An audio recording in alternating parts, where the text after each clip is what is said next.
Okay, YouTube folks. Apparently, I need to not take any weeks off, regardless of what's going on in my life, because the technical difficulties that come into play when I come back are unnerving. Okay. Um, this is my second time doing this video because I did not press the button properly the first time.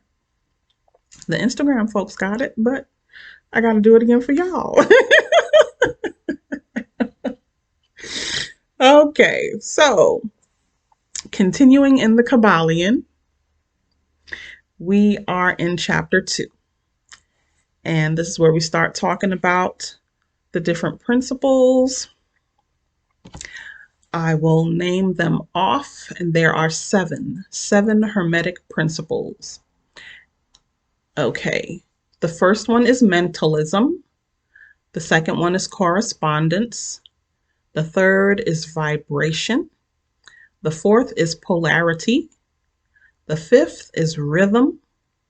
The sixth is cause and effect. And the seventh is gender. Okay. So with mentalism, the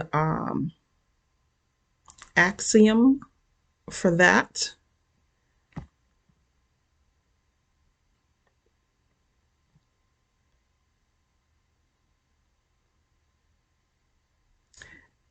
is the all is mind, the universe is mental. Okay. The all is mind, the universe is mental. And so we come to understand that everything we can perceive with our senses is of spirit. It's of the Most High. It's of God, who is unknowable, undefinable, yet universal, infinite, and of living mind, a living mind, also called the great I am, or I am that I am. Okay? Everything is from the mental creation of the all, of the Most High, who, according to uh, the Muslim understanding, says be and it is. Kun fayakun. Okay? All he has to say is be, and whatever he has in mind comes into being. Okay. Ooh, that's not the page.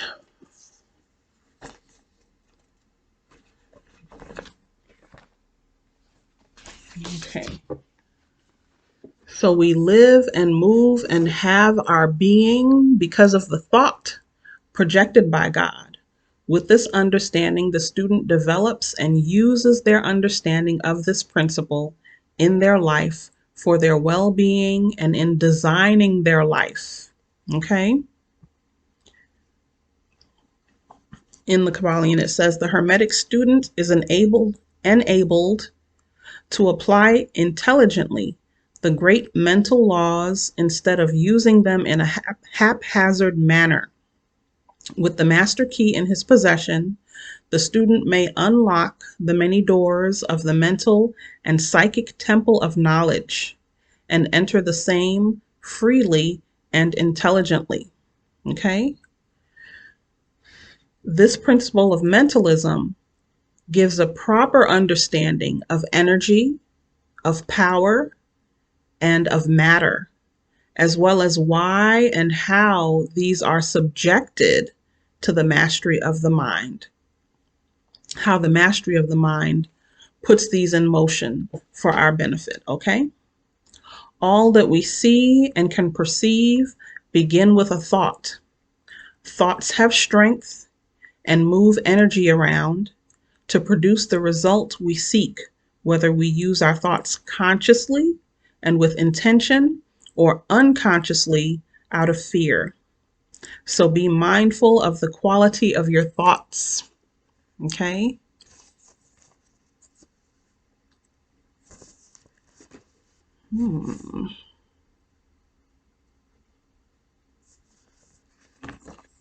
Yes, because oftentimes if we stay in a negative or a mindset that keeps us small, where we think we can't do this, we can't do that. This is impossible, that is impossible. Often it hobbles us. We don't take the steps that we need to take to move in that direction in order to get what it is that we really want. It's a form of self-sabotage.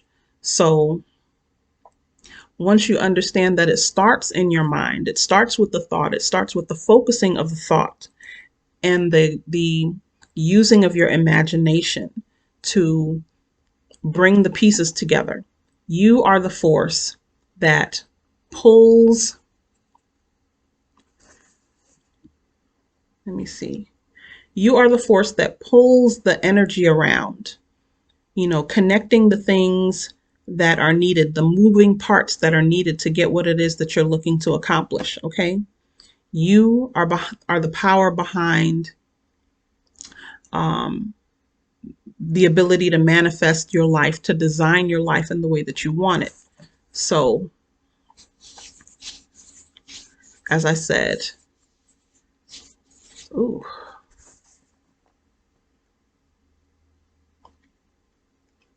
our thoughts, given the example of the Most High, our thoughts have strength, and that strength moves the energy around, helps to connect the moving pieces so that we can end up with the tangible results of what it is we're looking to achieve. Okay. The next principle is correspondence. As above, so below, as below, so above. We hear that often if you've been in the study circles or where people are talking about, how different aspects of metaphysics work. This is a popular one that comes up in conversation. And so there is always a relationship between the laws and occurrences of the universe and of the many planes of existence. Everything is connected in some way or another, whether we have the knowledge to recognize how or we don't have that knowledge. Everything is connected. Okay? Everything serves a purpose or has a function. We just need the necessary information to understand how that works exactly. We don't always have that information. Sometimes we are taking a narrow view of things when we need to step back and take a broader view. And sometimes we're too much of a broad view when we need to narrow it down to its basic elements in order to have a better understanding. A story that came to mind was some researchers in England were investigating a species of moth native to England. And they found that a lot of these moths were gray, but that some of them were white and some of them were black. So originally they had the understanding that the gray was the normal color for these moths, and that the black and the white were the anomalies, the mutations. But after observing it for a period of time, seeing how the moths interacted with their predators, they found that the predators were more easy to see the black ones and the white ones, so they ate them off more often than they did the gray ones. So the gray ones were able to be predominant, even though gray, black, and white were all normal spectrums for this type of moth. But as I said, they had to take a different view of what was going on, based on what they thought originally to what was actually going on for them to understand this is what was happening. Let me read a bit of what the Kybalion says regarding this. This principle embodies the truth that there is always a correspondence between the laws and phenomena of the various planes of being and life. Okay? The grasping of this principle gives one the means to solving many a dark paradox and hidden secret of nature. There are planes beyond our knowing, But when we apply the principle of correspondence to them, we are able to understand much that would otherwise be unknowable to us. And think about atoms and the different parts of atoms. People came up with, theories, and they were able to test them in different ways in order to gain a better understanding of what was not readily available to the eye. Okay? This principle is of universal application and manifestation on the various planes of the material, mental, and spiritual universe. It is a universal law. The ancient Hermeticists considered this principle as one of the most important mental instruments by which man was able to pry aside the obstacles which hid from view the unknown. Its use even tore aside the veil of Isis to the extent that a glimpse of the face of the goddess might be caught, just as knowledge of the principles of geometry enables man to measure distant suns and their movements while seated in his observatory. So a knowledge of the principle of correspondence enables man to reason intelligently from the known to the unknown. Studying the monad, he understands the archangel. And with that, I'm going to end this video. Next time, we'll continue with the principles of vibration. Thank you for joining me, and hope to see you soon. Talk to you later. Be well.